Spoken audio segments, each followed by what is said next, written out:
Siapa yang tak kenal Turki? Turki merupakan negara yang sangat diminati para wisatawan dan pelancong dari berbagai penjuru dunia.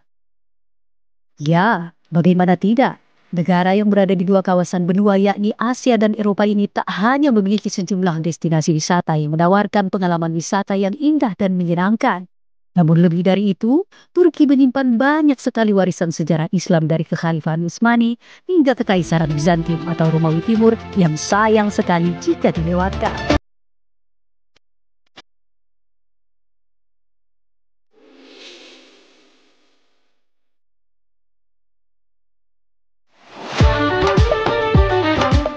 Kali ini saya berkesempatan menjelajahi negara indah ini selama 9 hari ke depan.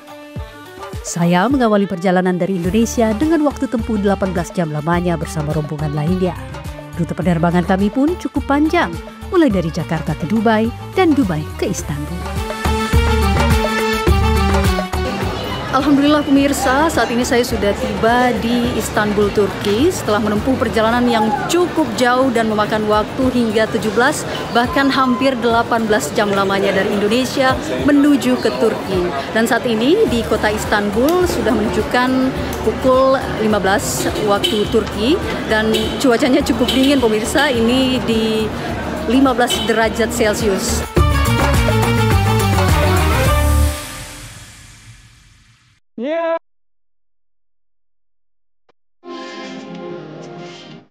Mengawali perjalanan wisata kali ini, kami menuju ke kota Bursa yang berada di barat laut Turki yang berjarak 153 km dari Istanbul.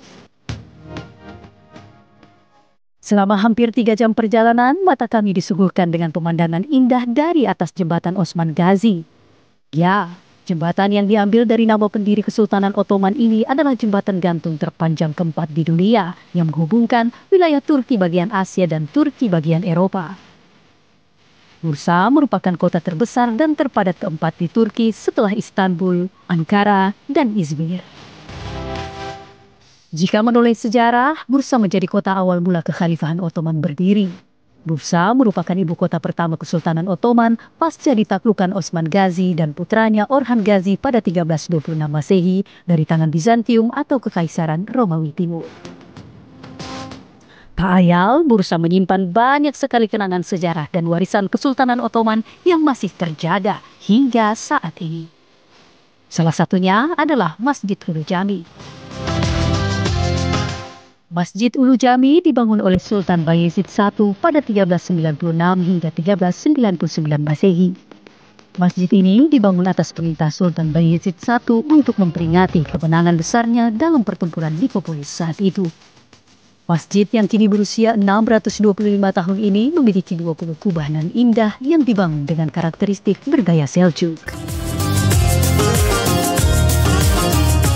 Kota Bursa merupakan kota yang sangat bersejarah bagi peradaban Islam maupun juga untuk Kesultanan Ottoman, di mana di sini di kota Bursa menjadi saksi terbentuknya Kesultanan Ottoman pasca ditaklukkan oleh Osman Gazi dan juga Orhan Gazi dan menjadi ibu kota pertama negara Ottoman. Dan selain banyak tempat-tempat wisata dan juga peninggalan sejarah, di sini juga banyak sekali masjid yang dibangun atas perintah Sultan yang sebelumnya selama Kekaisaran Ottoman berdiri. Salah satunya di tempat saya mengabarkan kali ini pemirsa, di Masjid Ulu Jami. Ini merupakan masjid tertua dan terbesar di kota Bursa dan menjadi masjid yang dibangun atas perintah dari Sultan Bayezid I.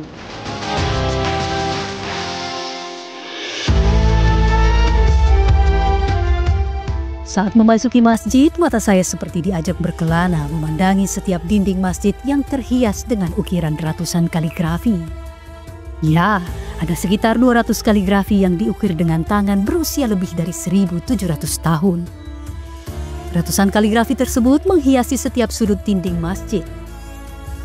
Bacaan dari kaligrafi-kaligrafi ini pun juga bukan sembarangan, melainkan bacaan surat Al-Fatihah, ayat kursi, Asma'ul Husna, serta sejumlah surat lainnya yang ada di dalam Al-Quran. Kaligrafi-kaligrafi tersebut merupakan karya seniman Turki Utsmani yang terkenal pada zaman itu dan menjadikannya sebagai salah satu contoh seni kaligrafi terbaik di dunia. Tak hanya itu, Saat pertama kali memasuki masjid, pemandangan kolam air mancur yang berada di tengah-tengah masjid dengan warna biru segar benar-benar memanjakan mata. Kolam tersebut adalah tempat wudhu bagi para jamaah pria yang hendak melakukan sholat. Pemirsa, saya sudah berada di dalam Masjid Ulu Jami, di mana ini sangat megah, bangunannya sangat kokoh dan banyak sekali kaligrafi yang ada di sini. Kita disuguhkan dengan banyak kaligrafi yang indah, tulisan tangan sebanyak 200 kaligrafi. Di sebelah sana pemirsa, banyak sekali, indah sekali lampu-lampu yang bergelantungan. Bahkan kiswah asli dan pertama itu ada di Masjid Ulu Jami. Kita akan lihat pemirsa.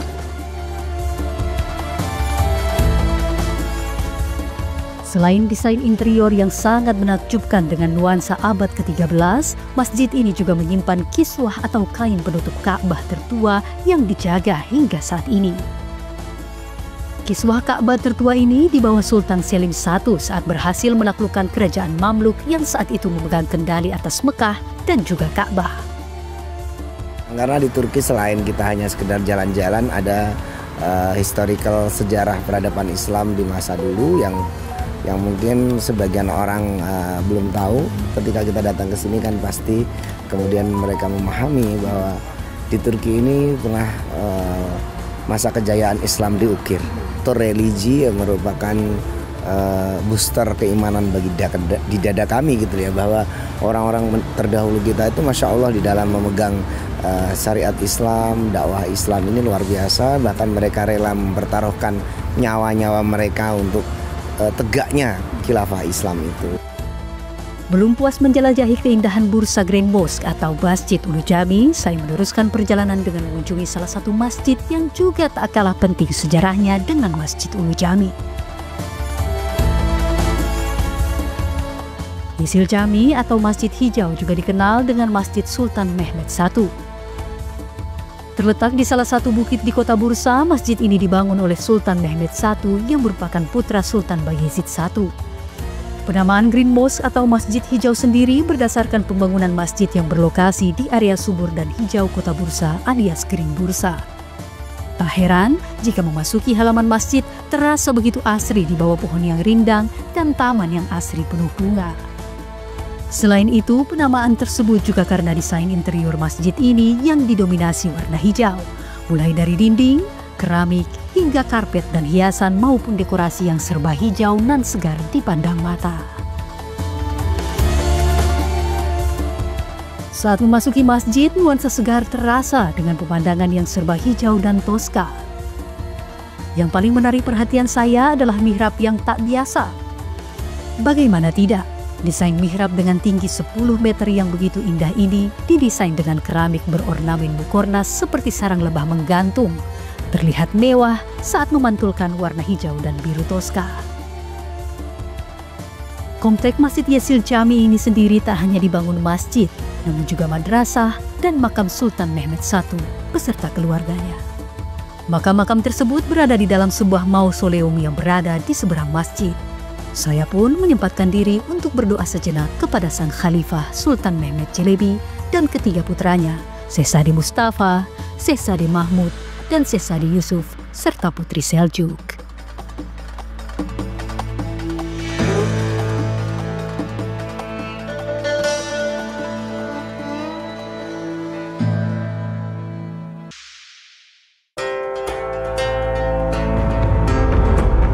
Setelah puas menjelajahi jejak sejarah peninggalan Kesultanan Ottoman di Bursa, saya memutuskan untuk mengunjungi kota Efesus yang berada di Provinsi Izmir, Turki.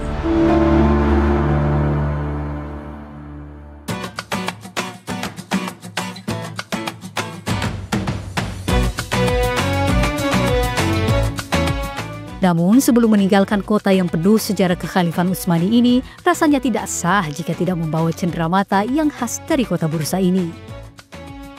Pemirsa, kota Bursa merupakan tempat yang memiliki banyak sekali peninggalan sejarah dan menjadi tujuan wisata para wisatawan internasional termasuk wisatawan dari Indonesia. Seperti masjid, kemudian landmark dari negara Ottoman, dan salah satunya juga yang menjadi perhatian para wisatawan adalah tempat menjual oleh-oleh. Seperti yang di tempat saya kali ini adalah salah satu store yang sangat terkenal bagi wisatawan yang memburu banyak sekali oleh-oleh khas Turki, di mana tempat ini merupakan salah satu store yang paling diburu. Saya ingin melihat beberapa produk-produk yang sangat terkenal yang dijual maupun diburu oleh para wisatawan, termasuk juga wisatawan Indonesia. Ikuti saya.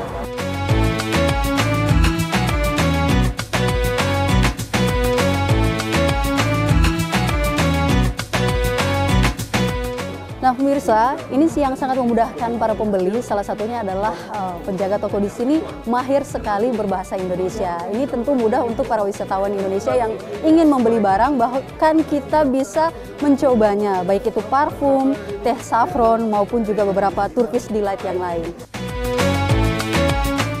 Tak puas hanya melihat-lihat, saya mencoba berkeliling dan mencicipi cemilan khas Turki atau yang biasa dikenal dengan Turkish Delight, seperti manisan Turki, baklava, hingga kopi Turki khas Ottoman pun tak luput dari perhatian saya. Kita hanya 4 bulan, kita lakukan di luar aja. Baik, bismillah.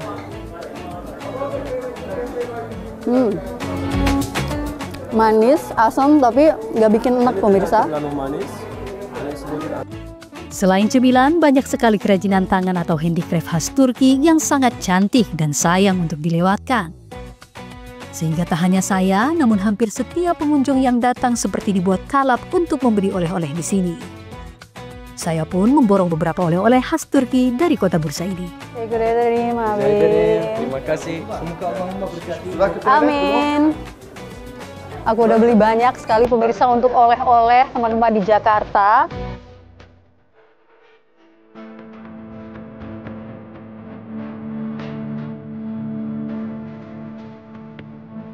Turki tak hanya kental dengan sejarah Kesultanan Ottoman mulai dari awal terbentuk hingga penaklukan-penaklukan yang berhasil dilakukan. Namun sejarah peninggalan Yunani kuno hingga kekaisaran Bizantium atau Romawi Timur juga berada di sana. Salah satunya kota kuno Efesus. Kota kuno Efesus ini merupakan satu dari ribuan kota kuno yang berada di negara Turki. Sebagian besar kota kuno bekas peninggalan Romawi tersebut berada di kawasan Anatolia atau Asia Minor, yaitu negara Turki bagian Asia. Dari Bursa, saya melanjutkan perjalanan menuju kota Efesus. Selama perjalanan, lagi dan lagi pemandangan indah tersaji dari jendela kendaraan yang saya tumpangi. Ya, hamparan perkebunan zaitun yang terbentang hampir di setiap sisi kiri dan kanan saya terlihat begitu segar dan memanjakan mata. Pemandangan ini tersaji di kota Balıkesir dan Manisa saat menuju ke Efesus yang berada di Provinsi Izmir.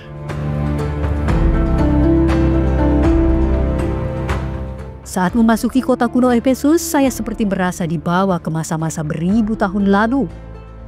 Tiang tinggi bekas peradaban manusia ribuan tahun lalu itu masih berdiri setengah kokoh, menandakan megahnya peradaban manusia saat itu. Dari Bursa yang merupakan ibu kota pertama Kesultanan Ottoman, kita bergeser kurang lebih 4 jam perjalanan. Saya berada di kota Efesus yang merupakan distrik di Provinsi Izmir, di mana ini merupakan kota kuno Efesus yang dipercaya oleh kaum Nasrani sebagai tempat seperti umroh bagi mereka, di mana kota Efesus ini merupakan satu dari 7 kota yang harus mereka kunjungi sebagai ibadah umroh mereka. Kota Efesus ini dulu dikenal sebagai pusat kota kuno, di mana bahkan dipercaya Bunda Maria ini meninggal di sini setelah 7 tahun tinggal di sini, dan di sini diyakini ada makam dari salah satu murid Nabi Isa atau yang dikenal dengan Yohanes, dan ini sudah terkonfirmasi oleh ahli arkeolog dan juga ahli sejarah di Turki. Kota kuno Efesus terletak di Selçuk, sebuah distrik yang berada di selatan Provinsi Izmir, Turki.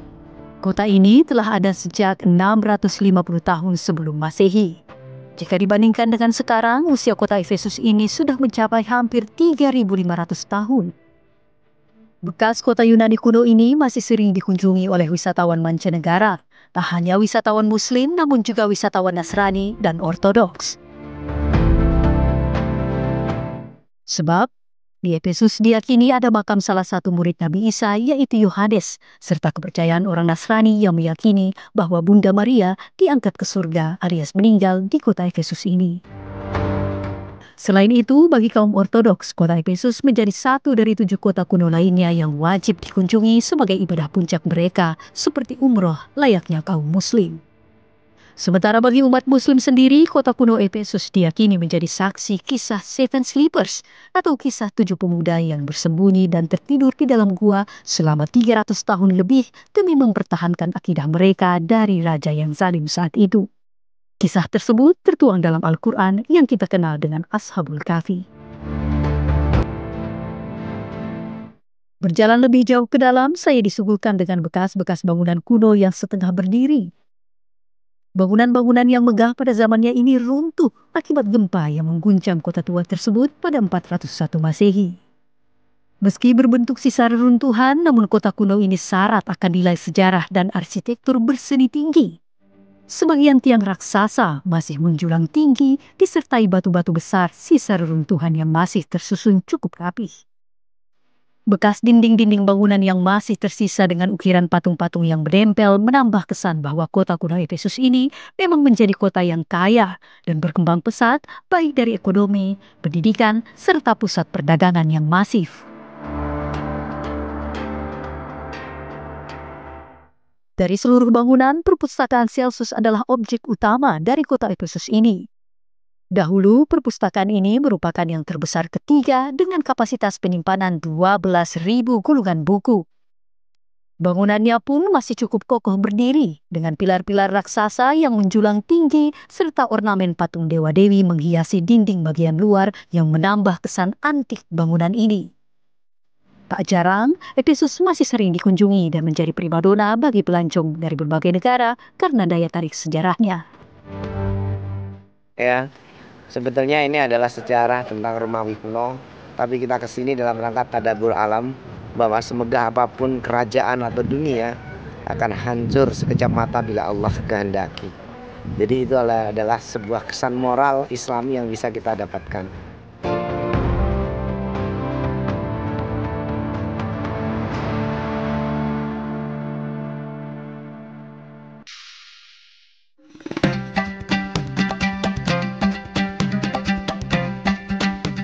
Puas menjelajahi destinasi wisata dan situs bersejarah peninggalan Kesultanan Ottoman dan Kekaisaran Bizantium serta Romawi kuno, saya bergeser sedikit lebih jauh ke Kapadokia.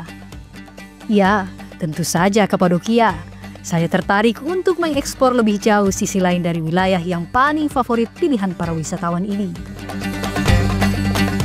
Terletak di Anatolia bagian tengah, wilayah Kapadokia didominasi oleh hamparan batu kapur yang membentuk formasi unik di lembah-lembah yang ada di sejumlah distrik di Kapadokia. Salah satu tempat unik yang menarik perhatian saya adalah Avanos. Avanos merupakan satu dari kesekian distrik yang ada di Kapadokia. Sebagian besar masyarakat di sana menjadi pengusaha pasir dan keramik khas Kapadokia yang sudah terkenal kualitasnya di mancanegara. Salah satu hasil karya yang sangat cantik dan menarik perhatian saya adalah keramik asli dari pasir buatan tangan para pekerja di salah satu tempat produksi keramik di Avanos ini. Keramik-keramik ini menjadi hiasan dinding, pajangan meja, dan hiasan interior rumah lainnya yang tak hanya cantik namun bernilai tinggi.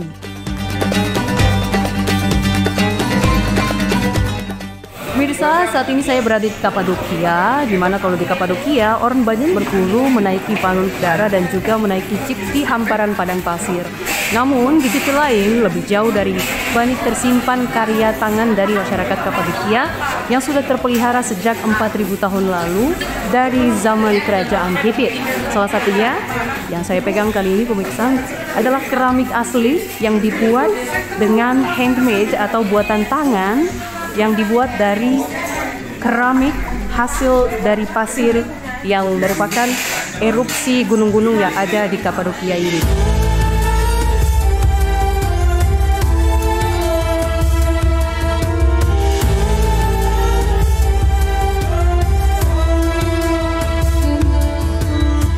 Uniknya, tempat pembuatan keramik ini berada di bawah tanah atau di dalam perut bukit. Rumah-rumah unik tersebut memang sudah ada dari zaman nenek moyang warga setempat selama ribuan tahun yang biasa dikenal dengan sebutan underground. Pantas saja ketika memasuki tempat ini seperti memasuki rumah Teletubbies yang ada di perut bukit yang penuh dengan terowongan kecil. Setelah puas melihat dan akhirnya membeli gelas cantik, saya bergegas menuju ke Lembah Goreme dan Lembah Merpati atau Pigeon Valley yang berjarak sekitar 30 menit dari tempat ini. Selama perjalanan, mata saya tersuguhkan dengan pemandangan gunung bebatuan berbentuk kerucut udik dan menarik dengan jendela di setiap dindingnya. Tak kalah menarik dengan spot balon udara di Kapadokia, kedua lembah ini memang menjadi spot andalan bagi wisatawan untuk berfoto. Pemandangan lembah dan bebatuan kerucut yang terbentuk secara alami ini menjadi latar belakang foto yang dijamin bakal kece abis. Pemirsa, perjalanan wisata saya di Turki kali ini memang sangat menyenangkan. Tentunya kelancaran berwisata ke negara asing tidak terlepas dari persiapan yang matang. Selama mempersiapkan trip ini, saya tentu memastikan segala sesuatu terencana dan berjalan dengan baik. Seperti memilih destinasi wisata yang akan kita kunjungi, hotel tempat menginap, hingga restoran tempat kita makan. Dan yang paling penting adalah memilih agen travel perjalanan yang sesuai. Ya, kali ini saya memilih Al Mutazam Travel dengan rekan perjalanan bersatu yang eksklusif dengan sejumlah destinasi wisata terfavorit di Turki. Selain tur ke tempat-tempat terbaik dan terfavorit, fasilitas yang ditawarkan pun juga sangat sesuai dan tentunya ramah di kantong. Al Mutazam Group ini selain kita memberikan paket tour, tentunya dalam perjalanan itu biar ada nilai ibadahnya, kita selalu ingatkan, seringkali ingatkan untuk senantiasa melaksanakan ketaatan kepada Allah. Itu bimbingan tour ini kan bimbingan destinasi tentang biologis orang ya, biar fresh. Maka psikologisnya juga harus kita isi, selalu mengingat kepada Allah. Yang notabene sudah cukup lama incas di dunia travel haji dan umroh. Alhamdulillah dengan faktanya kita sering kali kesini, itu rombongan grup-grup tour ini senang kesini, makanya kita berulang kali kesini. Senang sekali. Ingin nggak? Bisa melihat apa-apa yang ada di Turki yang selama ini hanya kita lihat melalui YouTube dan hanya melalui TV. Alhamdulillah, senang ya Pak ya. Pasti enak. Perjalanan wisata ke Turki masih akan saya lanjutkan pemirsa. Jangan lupa untuk tetap menyaksikan Bukan Jalan-Jalan Biasa di episode selanjutnya.